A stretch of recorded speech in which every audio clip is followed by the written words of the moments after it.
like to change it to the name of the unknown. But for now, I will tell you 10 short creepypasta horror stories that will make you shudder. It's said that the oldest and most powerful of all emotion is fear. So it's not surprising we all enjoy hearing and listening to a scary story or two. Today, the traditional creepy tale told around the hearth or campfire has been upgraded in the form of the creepypasta. The name derives from the practice of copypasta, or copying and pasting scary short stories on message boards and in email. Creepypastas share many of the same characteristics as traditional ghost stories and urban legends. Are you sitting comfortably? We collected 10 of the scariest short stories the internet can provide. Just don't read them at night or when you are home alone. And maybe keep the lights on too. So our number one story, the angel statue. A few years ago, a mother and father decided they need a break, so they wanted to head out for a night on the town. They called their most trusted babysitter. When the babysitter arrived, the two children were already fast asleep in bed. So the babysitter just got to sit around and make sure everything was okay with the children. Later that night, the babysitter got bored and went to watch TV. But she couldn't watch it downstairs because they did not have cable downstairs. The parents didn't want children watching too much garbage. So she called them and asked them if she could watch the cable in their parents' room. Of course, the parents said it was okay, but the babysitter had one final request. She asked if she could cover up the angel statue outside the bedroom window with a blanket or cloth, because it made her nervous. The phone line was silent for a moment, and the father who was talking to the babysitter at the time said, "Take the children and get out of the house.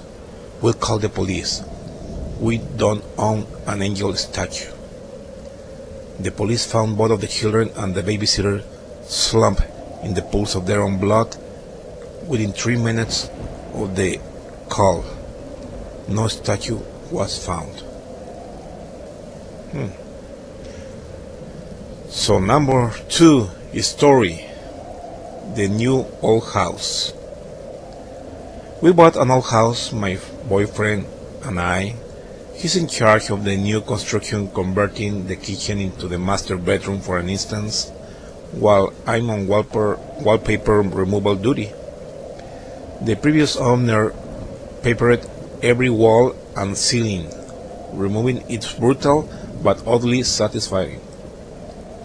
The best feeling is getting a long peel, similar to your skin when you are peeling from a sunburn. I don't know about you, but I kinda make a game of peeling on the home for the longest piece before it rips. Under a corner section of paper in every room is a person's name and a date. Curiosity got the best of me one night when I googled one of the names and discovered the person was actually a missing person. The missing date matching the date under the wallpaper. The next day I made a list of all the names and dates. Sure enough, each name was a missing person with dates to match. We notified the police, who naturally sent out of the crime scene team. I overheard one text say, "Yup, he's human." "Human? What's human?" "Ma'am, where is the material you removed from the walls already? This isn't wallpaper you were removing." Well, our number three story, a mother's call. A young girl is playing in her bedroom when she hears her mother call to her from the kitchen. So she runs down the stairs to meet her mother. As she runs through the hallway, the door to the cupboard under the stairs opens and a hand reaches out and pulls her in. It's her mother. She whispers to her child, "Don't go into the kitchen." I heard it too. Creepy story. Our number 4 story is My Daughter Learned to Count. My daughter woke me around 11:50 last night. My wife and I had picked her up for my friend Sally's birthday party, brought her home, and put her to bed. My wife went into the bedroom to read while I fell asleep watching the Braves game. "Daddy," she whispered, tonguing my shirt sleeve. "Guess how old I'm going to be next month?" "I don't know, beauty," I said, as I slipped on my glasses. "How old?" She smiled and held up 4 fingers. It is 7:30 now. My wife and I have been up with her for almost 8 hours. She still refuses to tell us where she got them. Creepy story. Number 5 story. When Charlie goes away. I hate it when my brother Charlie has to go away. My parents constantly try to explain to me how sick he is, that I'm lucky for having a brain where all the chemicals flow properly to their destinations like undammed rivers. When I complain about how bored I am with a little brother to play with, they try to make me feel bad by pointing out that his bedroom likely far surpasses mine, considering he's confined to a dark room in an institution. I always beg for them to give him one last chance. Of course, they did at first. Charlie has been back for home several times, each shorter in duration than the last. Every time, without fail, it all starts again. The neighborhood cats, with gouged out eyes, showing up in his toy chest. My dad's razors found dropped on the baby slide in the park across the street. Mom's vitamins replaced by bits of dishwasher tablets. My parents are hesitant now, using last chances sparingly. They say his disorder makes him charming, makes it easy for him to fake normally, and to trick the doctors who care him into thinking he is ready for rehabilitation. That I will just have to put up with my boredom if I mean staying safe from him. I hate it when Charlie has to go away. It makes me have to pretend to be good until he's back, or they'll know it was me. Well, think about it. Number 6 story. He stood against my window. I don't know my look. I looked up, but when I did, I saw him there. He stood against my window. His forehead rested against the glass, and his eyes were still and light, and his smile a lipstick red, cartoonish green. And he just stood there in the window. My wife was upstairs sleeping, my son was in his crib, and I couldn't move. I froze and I watched him, looking past me through the glass. "Oh, please no." His smile never moved, but he put up a hand and slid down the glass, watching me. With mad hair and yellow skin and face through the window. I couldn't do anything. I just stayed there, frozen, feet still in the bushes I was pruning, looking into my home. He stood against my window. Whoa, that's creepy.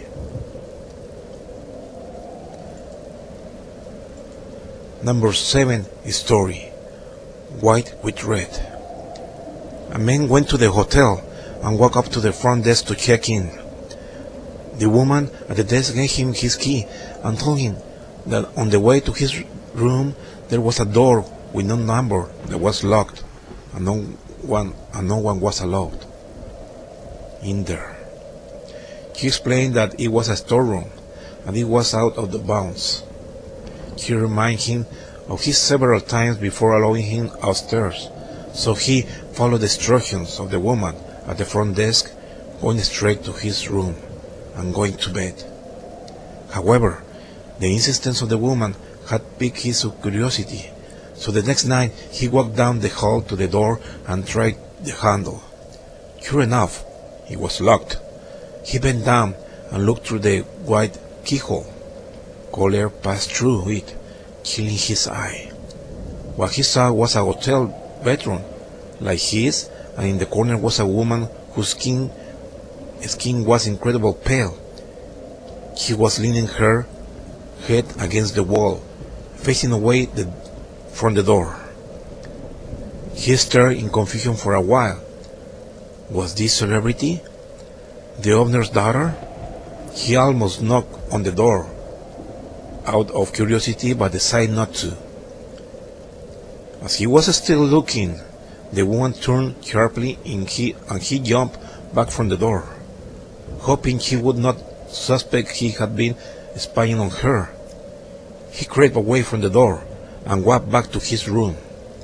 The next day, he returned to the door and looked through the white keyhole. This time, all he saw was redness.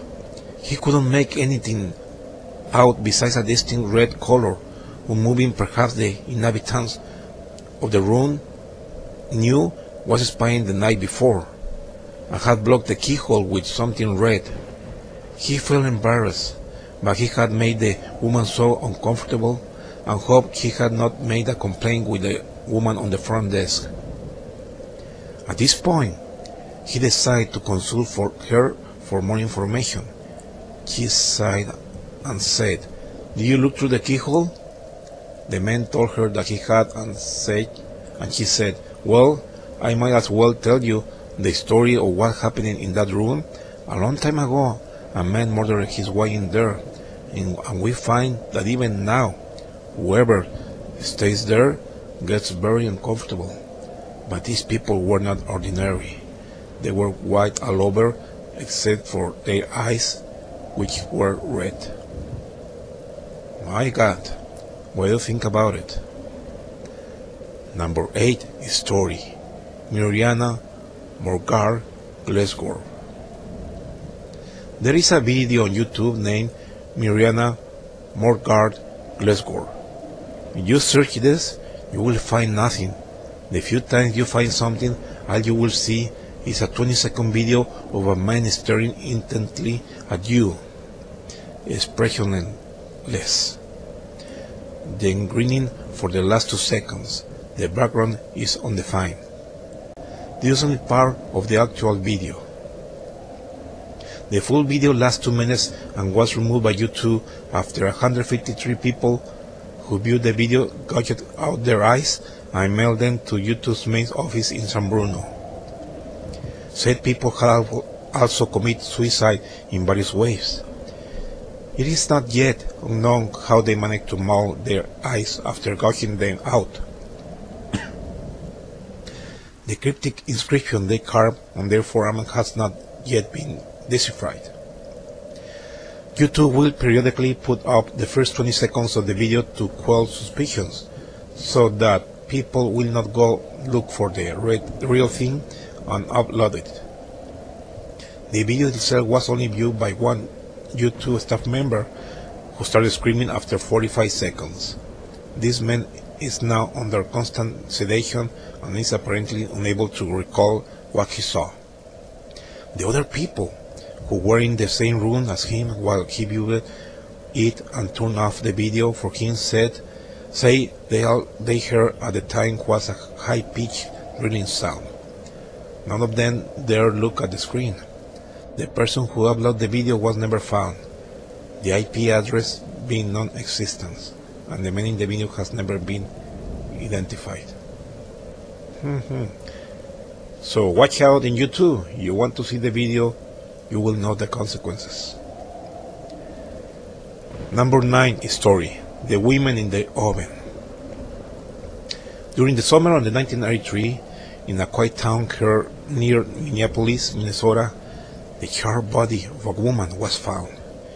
Inside the kitchen stove of a small farmhouse, a video camera was also found in the kitchen, standing on a tripod. Pointing at the oven, no tape was found inside the camera at the time. Although the scene was originally labeled as a homicide by police, an unmarked VHS tape was later discovered at the bottom of the farmhouse as well, which had apparently dried up earlier that year. Despite its one condition in the fact that it contained no audio, police were still able to view the contents of the tape. It depicted a woman recording herself in front of a video camera, seemingly using the same camera that the police found in the kitchen. After positioning the camera to include both her and her kitchen stove in its views, she turned on the oven, opened the door, crawled inside, and then closed the door behind her. After 8 minutes into the video, the oven could be seen shaking violently.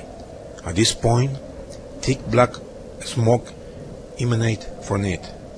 For the remaining 45 minutes of the video, until the batteries in the camera died, it remained in its stationary position. To avoid disturbing the local community, the police never released any information about the tape, or even the fact that it was found.